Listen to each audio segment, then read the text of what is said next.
when I was in the Southern Province last year, talking to people there was much discussion about the positioning of allies of President Karzai, and there's quite clearly a lot of tribal politics going on, and of looking ahead post the transition to who's going to have the power. And certainly the foreign forces are involved in that as well, and they've aligned themselves with strong men in Uruzgan province with very dubious pasts. And I know my friend Bill spoke about rewarding people who've done terrible things. Well, we already are doing that, really.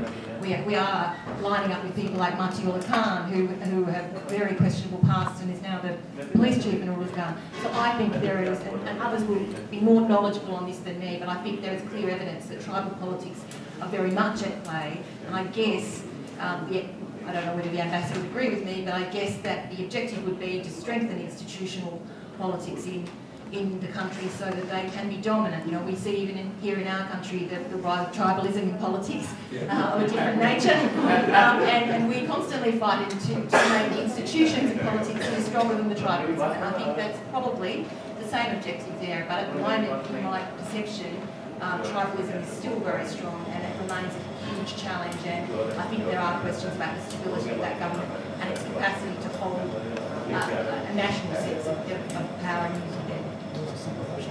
And yes, and my friend, my friend comments, we also see corruption here too. So indeed, it's not just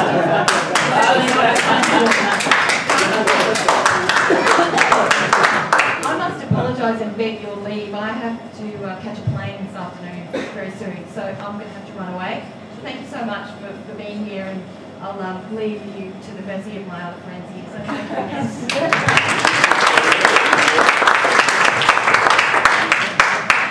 I'll just offer a couple of comments flowing on from what Karen has just said there. I think in Uruzgan in particular, you have tribal structures that are very well entrenched. There are other parts of Afghanistan where tribal politics is not salient because either the dominant ethnic groups aren't structured on tribal lines, or because there are other bases of political life that are relevant, such as communities or villages or things like that. And of course, tribal politics after 30 years of war and in an environment in which globalisation has made its presence felt in all sorts of ways, even in rural areas, is not necessarily the same as tribal politics might have been in the 60s and 70s. And when you have a large international presence, different political actors jockeying for power will often try to associate themselves with what seem to be the strong agencies that are deployed in particular areas. And the question for them is whether they're making enemies at the same time as they're making friends. And this is the danger in supporting a Populzai Irani Pashtun like Matiullah Khan in Uruzgan, that he may provide certain services by keeping the road from Kandahar open, but at the same time the support which he appears or is seen to be receiving alienates all the non-Populzai Irani, all the non-Irani Pashtuns and all the non-Pashtuns, or a large chunk of them. And the risk is, of course, that not that they will take someone like that on whilst the foreign forces are still there, but rather that when foreign forces are withdrawn, people who've been keeping their powder dry and sharpening their knives will move to even up the scores, and you can have conflict formations which are essentially unrelated to the wider nature of insurgency, which are a product of the ways in which different alignments in districts or provinces have affected the perceptions of people about what kinds of alignments and behaviours are advantageous to them. And I just make one other comment there. What matters in this kind of situation is momentum and the sense of who is coming to a position of dominance or likely to do so in the future. And you don't actually win durable support by doing good deeds, because in an environment where people have had 30 years of war to teach them tough lessons, it doesn't pay to align yourself out of gratitude for what people have done to you in the past. It's much more important to align yourself in accordance with what kind of prospects that alignment will offer you for the future. And the danger, therefore, is that you can get cascades where the perception that some group is coming back will lead people preemptively to associate with that group, and even if A, they don't particularly like it, and B, it's not particularly powerful in their area at a given moment. And that, I think, is what makes the situation in Afghanistan somewhat uncertain. Thanks. Can I just say, firstly, Bill's brilliant. That analysis is absolutely spot on. Yeah. I remember looking at a US-made a map of Uruzgan, for example. It was all of southern Afghanistan, but it had Uruzgan. It showed different... We search for black and white solutions, and the trouble is there aren't any. When I looked at the map, it showed the ethnic composition of Uruzgan, and it was just basically all the Durrani were one colour. Well, anyone who has the Durrani as one colour doesn't realise the bitter feud that's going on at the moment between the Populsai and the Baraksai, and so I thought, right, I'll follow, obviously the way to understand Afghanistan is to look at the ethnic breakup of the country.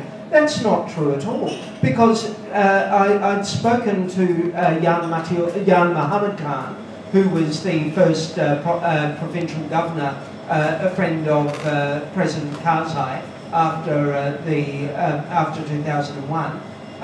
He was killed, and there's some rumours going around that he was actually, certainly his nephew, Matiullah Khan, may have been certainly aware or involved or not have stopped the that death from that assassination from occurring. There are just so many different paradigms or different templates that you can enforce on the issue to try and make it simple. The reality is it's not. It's an incredibly complex country, and as well as that, even now, I mean, I was describing Uruzgan. That's simply one province. It's one backward province. It's got nothing to do with the real future of Afghanistan. The real future of Afghanistan is going to be formed elsewhere. And maybe that's even if someone who I personally have incredible, you know, I think Matiullah Khan is a very bad person, a very, very fearsome person. But in the end, I suspect he was easiest for the foreign militaries to deal with. They thought, right, let's make him the head man, and that way we're dealing with one person. Well, you know, somehow or another, this will all work out. And I think the important thing is to try and find those people who we can have utter support for, because I know I spoke to one of them, in the education ministry in Kabul, and he was just far better than any Australian politician I've ever spoken to. Just make one broad point about how that relates back to the issue of institutions. One of the reasons that developing institutions is good for the long run is that it's harder to assassinate an institution. The difficulty with an approach to these kind of environments in which you put all your emphasis on a particular individual is the essential fragility of the situation. I remember 30 years ago when Lebanon was much in the news, going to a seminar at the ANU where by Professor Bill Harris, who's now at the University of Otago, at which someone in the audience from Lebanon said, what Lebanon needs is a strong man. And Bashir Gemayel had just been elected president of Lebanon. And there was a second seminar by the same academic the following week. And in the intervening week, Bashir Gemayel was assassinated. And at the second seminar, the Lebanese ambassador, in a very somber tone, said, well, 50 pounds of high explosive can get rid of a strong man, pretty much. And the problem is strong men go down and they take your foreign policy with them. So in that sense, if you can focus on the longer slog of developing institutions which allow ordinary people to rule well, it's a much less ambitious program than one in which you hope to find out of the wreckage of war some saintly and benign person who will rule only in the interests of others. That's not typically the way in which the world works.